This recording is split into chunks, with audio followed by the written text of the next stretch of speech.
महाभारत के दौरान युद्ध के मैदान में कृष्ण ने घायल कर्ण की परीक्षा ली। अर्जुन ने भी सिर झुकाया। जानिए पूरी कहानी।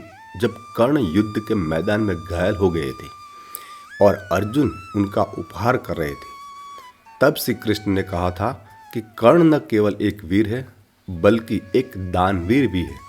जब दान की बात आती है तो दुनिया हमेशा कर्ण का नाम याद करती है। महाभारत का युद्ध चल रहा था और सूर्यास्त होने के कारण सभी लोग अपने शिविर में थे।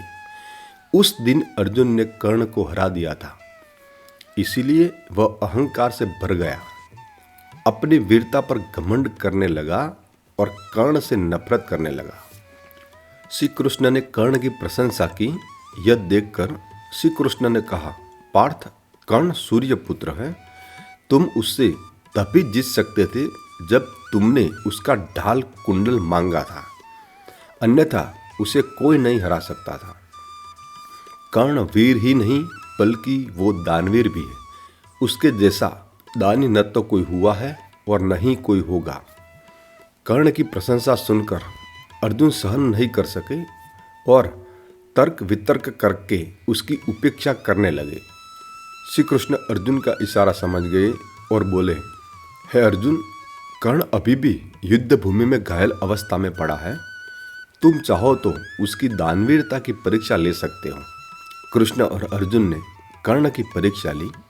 अर्जुन ने कृष्ण की आज्ञा का पालन किया और कर्ण की परीक्षा लेने के लिए ब्राह्मण का वेश बनाकर उसके पास पहुंचे। मरने के कगार पर होने पर भी कर्ण ने उन्हें प्रणाम किया और वहां आने का कारण पूछा।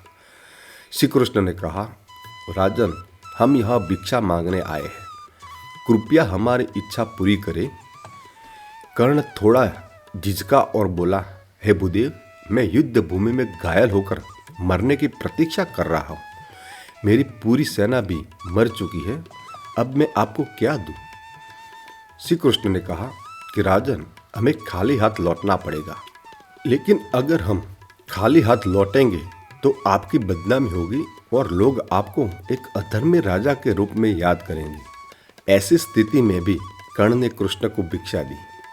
तभी कर्ण ने कहा, भूदेव रुको, मैं निंदा से नहीं डरता, लेकिन मैं धर्म के बिना मरना नहीं चाहता। अंततः मैं तुम्हारी इच्छा अवश्य पूरी करूंगा। कर्ण ने पास पड़ा एक पत्थर उठाया और अपने 2 दांत तोड़ दिए और कहा, मैं सदैव सोना का दान करता आया हूँ। मेरे दांतों के अंदर सोने की एक रेखा है। आप सोने से बने इन दांतों को अस्वीकार करें।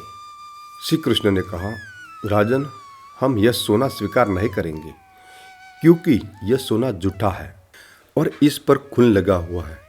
तब कर्ण रेंगते हुए अपने धनुष्य की ओर बढ़े और बाण चढ़ाते हुए गंगा का स्मरण किया और फिर उन्होंने भूमि पर बाण चलाया और बाण भूमि पर लगते ही गंगा की तेज धारा बहने लगी।